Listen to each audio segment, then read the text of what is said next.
나무 아미타불 관세음보살 연부를 통한 깨달음과 자비의 길.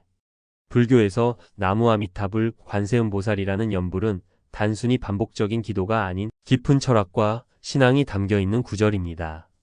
이 구절은 불교 신자들이 중생의 고통을 덜어주고 자비의 길을 따라가겠다는 결심을 표현하는 중요한 의미를 가지고 있습니다. 불교의 중요한 가르침인 자비와 깨달음의 길을 이해하려면 이 두 중요한 존재인 아미타불과 관세음보살의 의미를 되새기며 그들의 자비와 가르침을 삶에 적용하는 것이 중요합니다. 오늘은 나무 아미타불 관세음보살이라는 연부를 통해 깨달음의 길을 걸어가는 방법과 그 속에 담긴 자비와 구원의 의미를 심도 깊게 탐구해 보겠습니다. 이를 통해 불교 신자뿐만 아니라 불교에 관심을 가진 사람들 모두가 마음의 평화와 행복을 찾을 수 있는 길을 찾아보도록 하겠습니다. 1. 불교의 기초와 나무 아미타불 관세음보살의 의미. 불교는 부처님의 가르침을 따르는 종교로 수행과 깨달음을 중요한 가치로 여깁니다. 불교의 핵심 교리는 사성제와 팔정도로 요약될 수 있으며 이는 중생이 고통에서 벗어나 열반에 이르는 방법을 제시합니다. 부처님은 깨달음을 얻은 존재로 그가 전한 가르침을 통해 다른 중생들도 깨달음을 얻을 수 있다고 믿습니다. 불교에서 중요한 역할을 하는 존재들은 부처님과 보살님들입니다. 이들은 중생을 구제하고 인간의 고통을 덜어주는 중요한 역할을 합니다. 그 중에서 관세음보살과 아미타불은 매우 중요한 의미를 지닌 인물들로 그들의 가르침과 자비는 불교 신자들에게 큰 영향을 미칩니다. 나무 아미타불 관세음보살이라는 구절에서 중요한 두 존재는 관세음보살과 아미타불입니다.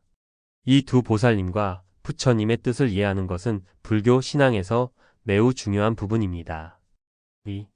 관세음보살 세상의 소리를 듣는 자. 관세음보살은 자비의 상징입니다. 그의 이름 관세음은 세상의 소리를 듣는다는 의미를 가지고 있습니다. 관세음보살은 중생들의 고통과 부르짖음을 듣고 그들을 구제하는 존재입니다. 그는 세상의 고통과 슬픔을 듣고 그에 대한 연민으로 중생을 구제하려는 자비심을 가지고 있으며 그로 인해 불교에서 가장 중요한 보살 중 하나로 여겨집니다. 관세음보살의 자비는 매우 깊고 넓습니다. 그의 자비로운 마음은 단순히 기도나 연부를 통해 전달되는 것이 아니라 그의 가르침과 삶의 자세에서 우러나오는 것입니다. 관세음보살은 중생의 고통을 덜어주기 위해 언제나 응답하며 그를 믿고 기도하는 사람들은 자신이 처한 상황에서 구원의 손길을 찾을 수 있습니다. 관세음보살에게 귀의하는 것은 그와 같은 자비로운 마음을 본받고 나 자신도 다른 사람들에게 자비를 베풀겠다는 다짐을 의미합니다. 실제로 연부를 하는 동안 관세음보살의 자비를 마음속 깊이 새기고 자신도 자비의 길을 따르려는 마음을 갖게 됩니다. 이는 불교에서 중요한 가르침인 자비와 연민을 실천하는 길로 우리 삶 속에서 작은 실천을 통해 타인에게 도움이 되는 삶을 살아가는 것을 목표로 합니다. 3. 아미타불 극락정토로 인도하는 빛의 존재. 아미타불은 극락정토로 중생을 이끄는 부처님입니다. 그는 무한한 빛과 자비를 상징하며 그가 이끄는 극락정토는 고통이 없는 이상적인 세계입니다. 아미타불은 자신이 깨달은 깨끗하고 평화로운 세계로 중생들을 인도합니다. 이 세계는 고통이 없고 모든 중생이 평화와 행복을 누릴 수 있는 곳입니다. 나무 아미타불이라는 연불은 아미타불에게 귀의하고 그의 자비를 통해 극락정토로 가기를 기원하는 기도입니다. 불교 신자들은 이 연불을 통해 아미타불의 자비와 능력을 믿고 자신이 고통에서 벗어나 더 나은 삶을 살기를 기원합니다.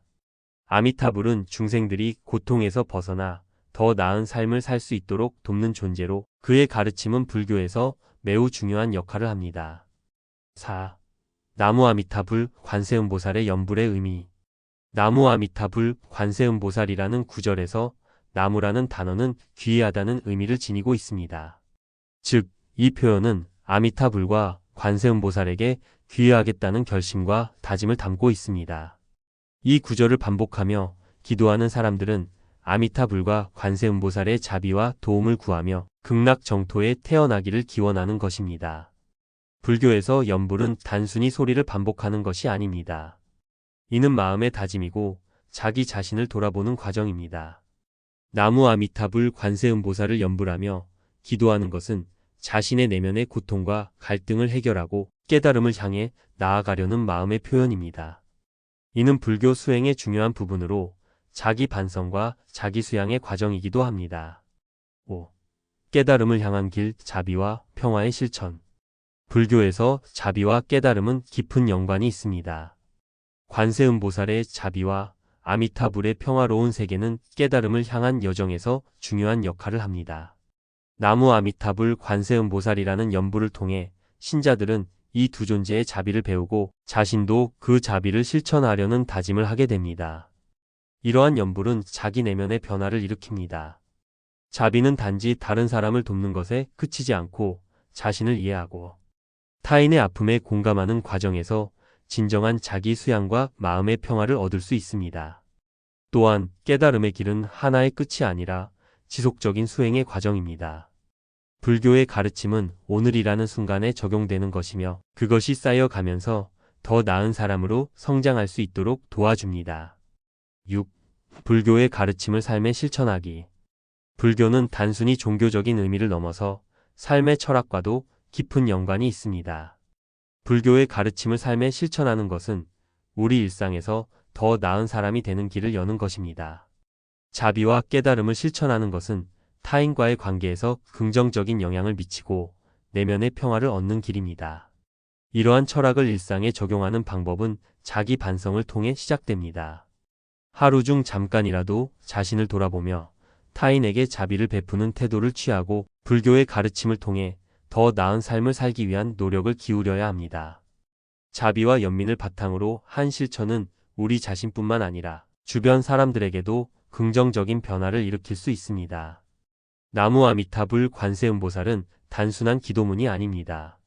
이 구절을 통해 불교 신자들은 아미타불과 관세음보살의 자비와 구원의 길을 믿고 그들을 향해 나아가며 깨달음을 추구합니다. 이 연불은 자기 수양과 자비의 실천을 통해 자기 자신과 타인에게 평화와 행복을 전하는 중요한 가르침을 제공합니다. 불교의 교리를 삶에 적용하며 우리는 더욱 자비롭고 평화로운 삶을 살아갈 수 있을 것입니다. 7. 보살의 의미와 역할 중생을 위한 길잡이. 불교에서 보살은 단순한 신앙의 대상만이 아닙니다. 보살은 깨달음을 얻은 존재이지만 다른 중생들이 깨달음을 얻을 수 있도록 돕기 위해 깨달음의 세계에 머물지 않고 중생의 고통을 덜어주는 역할을 합니다. 보살은 자기 자신의 깨달음을 추구함과 동시에 다른 이들을 구제하는 길을 걷는 존재입니다. 관세음보살과 아미타불은 그 대표적인 예로 각기 다른 방식으로 중생을 구제하고 구원의 길을 열어줍니다. 7.1 보살의 특징 자비와 깨달음. 불교에서 보살의 핵심적인 가르침은 자비와 깨달음입니다. 보살은 자신이 깨달음을 얻었음에도 불구하고 중생들의 고통을 덜어주는 일에 매진합니다. 이들은 자비로운 마음으로 중생을 구제하는 사명을 지닌 존재입니다. 깨달음을 완전히 이룬 후 보살은 더 이상 자신의 깨달음에 만족하지 않고 모든 중생이 깨달음을 얻을 수 있도록 돕습니다. 보살은 중생의 고통을 듣고 그것을 해결하기 위해 행동하며 이를 통해 자비와 무상의 가르침을 실천합니다. 보살의 역할에서 중요한 점은 그들이 중생을 구제하는 과정에서 타인과 함께 깨달음을 얻고자 하는 마음을 지닌다는 것입니다. 이 마음은 단순히 남을 돕는 것이 아니라 자신과 타인 모두가 함께 깨달음을 향해 나아가는 여정입니다. 관세음보살은 특히 그 자비의 모습이 두드러지며 그가 중생들의 고통을 덜어주기 위한 노력은 그 자체로 보살의 길을 실천하는 중요한 모범을 보여줍니다. 7.2 관세음보살 자비의 상징. 관세음보살은 세상의 소리를 듣는 자라는 이름을 가지고 있으며 그 이름처럼 중생의 고통과 부르짖음을 듣고 구제하려고 하는 자비심의 상징입니다. 그는 고통받는 이들의 소리를 듣고 그들을 구제하는 존재로서 불교에서 자주 등장합니다. 관세음보살의 자비는 단순히 감정적인 연민이 아니라 행동으로 나타나는 자비입니다. 그는 중생들이 고통에서 벗어나 평화와 행복을 찾을 수 있도록 돕기 위해 여러 가지 방법으로 실질적인 구제의 손길을 내밀고 있습니다. 또한 관세음보살은 불교 수행자의 이상적인 모습을 대표하기도 합니다. 그의 자비심과 평정심은 수행자들이 내면의 평화를 찾고 다른 사람들과 조화를 이루는 삶을 살기 위한 본보기가 됩니다. 관세음보살의 역할은 단순히 영적인 존재로서의 역할에 그치지 않고 세상 속에서 실천하는 자비의 중요성을 강조합니다. 그러므로 그의 가르침을 따르는 사람들은 타인을 위한 자비를 실천하며 이를 통해 자신의 내면을 정화하고 깨달음에 가까워지기 위해 노력합니다. 7.3 아미타불, 극락정토로 인도하는 길. 아미타불은 극락정토로 인도하는 부처님으로 유명합니다. 아미타불의 세계인 극락정토는 고통이 없고 모든 중생이 평화롭게 살아가는 이상적인 세계로 묘사됩니다. 이 세계에서의 삶은 고통을 벗어난 완전한 평화와 행복의 상태로 아미타불은 이 세계로 중생들을 인도합니다. 그는 무한한 빛과 자비를 상징하며 그가 이끄는 극락정토에서 중생들은 깨달음에 도달하고 끝없는 고통을 벗어날 수 있다고 믿습니다. 아미타불의 자비는 그가 극락정토로 중생들을 이끌고자 하는 의지에서 비롯됩니다. 아미타불은 중생들이 자기 자신의 고통과 어둠을 벗어날 수 있도록 돕기 위해 존재하며 극락정토는 중생들에게 진정한 평화와 자유를 제공하는 장소로 간주됩니다. 이처럼 아미타불의 자비와 지혜는 중생을 이끌어가는 길을 보여줍니다. 8. 보살의 길을 실천하는 삶의 방식. 보살의 길을 따르는 것은 단순히 기도나 연부를 반복하는 것으로 끝나는 일이 아닙니다. 이는 자비와 깨달음의 실천적 구현입니다. 보살은 자기 자신의 깨달음을 넘어 모든 중생이 고통에서 벗어날 수 있도록 돕는 존재이기 때문에 보살이 되기 위한 여정은 자비로운 삶을 실천하는 것입니다. 보살의 길을 실천하는 것은 일상 속에서 타인을 위한 배려와 관심을 가지고 중생의 고통을 덜어주는 작은 실천들로 나타납니다. 예를 들어 누군가 힘든 상황에 처했을 때 그 사람에게 진심 어린 위로를 건네거나 도움이 될 수 있는 방법을 찾는 것 또한 보살의 실천입니다. 관세음보살처럼 중생의 고통을 귀 기울여 듣고 아미타 불처럼 자비를 베풀며 그들과 함께 고통을 이겨내고 평화를 찾는 과정은 매일의 삶에서 실천할 수 있는 길입니다. 9. 보살의 가르침을 삶에 적용하는 방법. 자비와 깨달음을 삶에 적용하는 것은 쉽지 않은 일이지만 그 여정을 통해 우리는 더 나은 사람이 될 수 있습니다. 보살의 길을 따르기 위한 첫걸음은 자기 자신을 돌아보는 것입니다.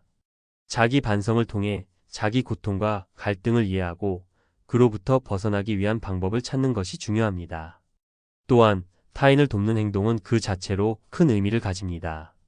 다른 사람의 아픔에 공감하고 그들을 돕는 과정에서 우리는 내면의 평화를 경험하고 동시에 깨달음에 가까워지는 길을 걷게 됩니다. 보살의 가르침은 단순한 철학이 아닙니다. 그것은 실천적이고 구체적인 행동으로 나타나야 합니다. 불교의 가르침은 우리가 세상과 조화롭게 살아갈 수 있는 방법을 제시해 줍니다. 그리고 이를 통해 자비의 힘이 얼마나 강력하게 작용할 수 있는지를 깨닫게 됩니다. 결론. 자비와 깨달음을 실천하는 보살의 삶. 나무 아미타불 관세음보살이라는 연부를 통해 우리는 자비와 깨달음을 향한 길을 다시 한번 되새기게 됩니다. 이 연불은 단순히 부처님과 보살님에게 귀의하는 것을 넘어서 그들의 자비로운 마음을 실천하고 타인의 고통을 덜어주기 위한 다짐의 표현입니다. 관세음보살의 자비와 아미타불의 자비를 삶에 적용하면서 우리는 자기 자신뿐만 아니라 타인에게도 평화와 행복을 전할 수 있습니다. 보살의 길을 따르는 여정은 자기 변화와 세상에 대한 긍정적인 영향을 가져오는 길입니다. 이를 통해 우리는 더 나은 세상을 만들어가고 깨달음에 가까워지기 위해 꾸준히 나아갈 수 있을 것입니다.